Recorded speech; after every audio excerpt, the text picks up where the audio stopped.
is it? No. It's your new pet. Come on, Bonnie, be a good dog.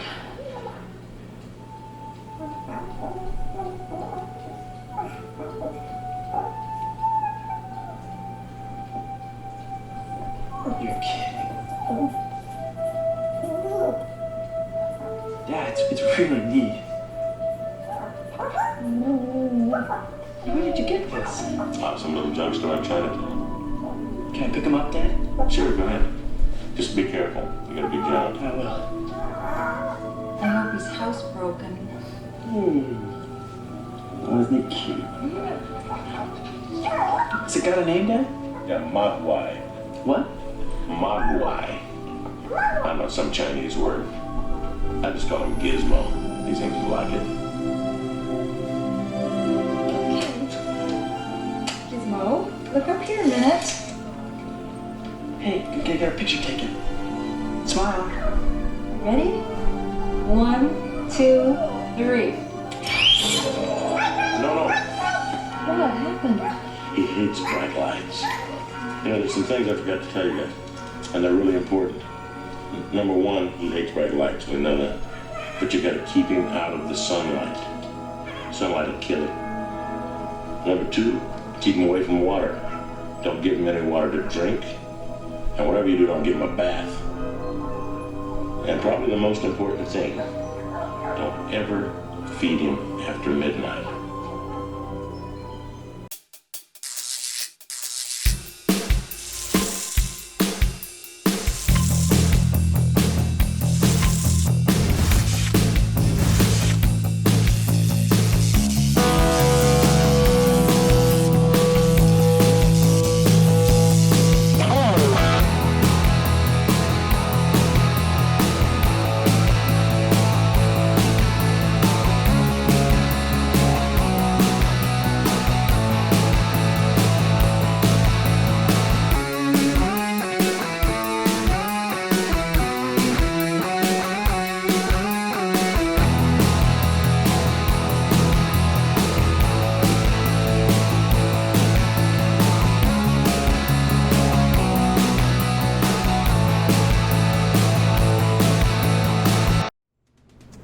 What's going on, ladies and gents? It's Cyberland coming back with another film review. And this time we're delving into... it's kind of like people will say this is a comedy. And to this day, I don't know where it was considered a comedy when I watched it. I never found anything in it to be funny. I just found it to be scary. To me, I always felt this film was more of a horror film, but, you know, it is what it is.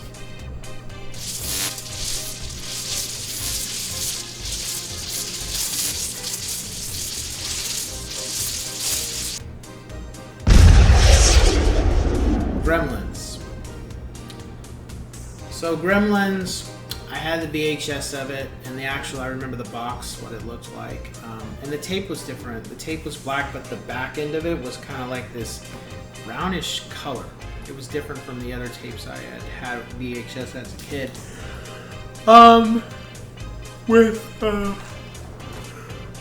With Gremlins, it was a film that I would just watch. But I never felt one way or another way about it. It was scary, but it wasn't scary to me. I don't know what it was. I was just desensitized to what was in the film. And as I look back on it, I don't know if this film could actually be released today and not have the rating and not have the rated R rating. There were so many things in this film that I don't know how it was warranted to be a comedy, or how people will say it's a comedy, because I never felt any scene in here made me laugh. It was more like, you come across these damn things, it's called run, or you better have some type of weapon to kill these damn things, because they don't play. They're evil. They have no problem with murder, and they have no problem with torture before they kill you. And that's definitely what I got from this film. It follows a guy named Billy Peltzer, and he works at the bank. And he just is, he just kind of just trying to economically continue to help his family, him and his dad and his mom, since his dad is an inventor, but he hasn't really had too many inventions that take off and sell. So he's just doing his part. And at some point, his dad is in Chinatown in New York, and he buys this animal, which wasn't for sale, but the owner's grandson gave it to him. He bought it. Brings it home, and it's a Mogwai, and he calls him Gizmo. And everybody, Gizmo's iconic because they'll deny it, but the Furbies, when that was a thing, they copied from Gremlins. And everything's going okay with the Mogwai until Billy starts making some mishaps and not being fully cognizant or being fully aware of what he's doing, or his friends. And then all of a sudden we get 5 more Mogwai, except these Mogwai don't act like Gizmo. Their behavior is totally different. They're a lot more aggressive, they're rambunctious, but also they're not very pleasant when it comes to interacting with Gizmo. And then Gizmo's already given off a vibe like something's not right either. And then lo and behold, things start happening that it's not something that's normal, especially what happens with the dog, where he gets hung up outside in the snow, and they're trying to figure out who did this. And we all know as the viewer who did it, but it's one of those things of well, you're already starting to see what these little bastards are capable of, and they only did that in the small form they are. And then when things really become a problem is when they eat after midnight, and then you see what manifests after that, and that's where you get the Gremlins and what Gremlins are and what they do. And you get more of them, and they start all hell breaks. The shit hits the fan. All hell breaks loose in Kingston Town. And the funny thing is, the dad isn't present when all this stuff happens. He comes in after all the calamity and woe has been done. But I'm like, dude, this, you had a hand in this shit, right? And you weren't even here when the damage started to happen. And we have Phoebe Cates in here. She hasn't really done anything as of late because she's married to Kevin Kline, and he does the movies, and she kind of been the homemaker, being the mother and taking care of the kids and stuff when they got together. But she was in here, and she was cool. She wasn't damsel in distress. She had some good merit points. Now, the thing about Gremlins that I found out, I don't think Spielberg directed this. No, he didn't direct this, but he had a hand in it getting made and stuff. But the thing I found out was that this film, and another film I'll review at one point, this film and The Temple of Doom is the reason why we have the PG-13 rating. Before this film came out, we had G, PG, and rated R, and then X. And X was never a thing because that never ended up in the theater. And this film got reviewed in the same Temple of Doom, and they were like, it's not rated R, but it's not PG, so that's where the PG-13 thing came on. And what's funny is, since the PG-13 came into fruition, I've noticed that I see a lot of films that it's like PG-13 just replaced PG. I don't see too many films that have a PG. They just go G, PG-13, or rated R.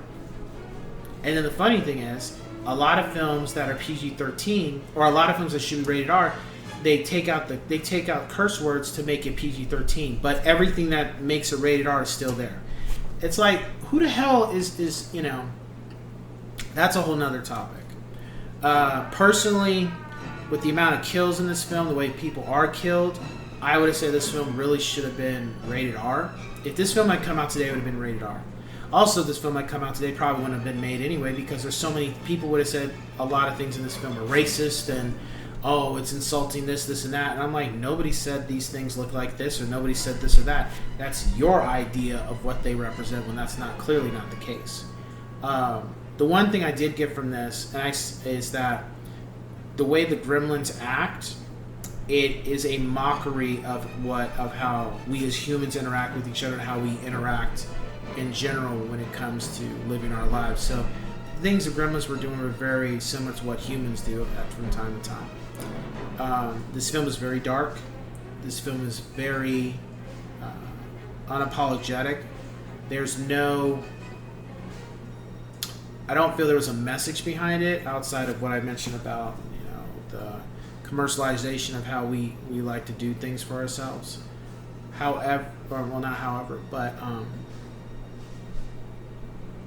I think that was the biggest thing, that, making bad choices have dire consequences. My rating for the film is a 10 out of 10 yes sirs. Gremlins is a classic. It's a Christmas movie, but is this something you want to watch during Christmas?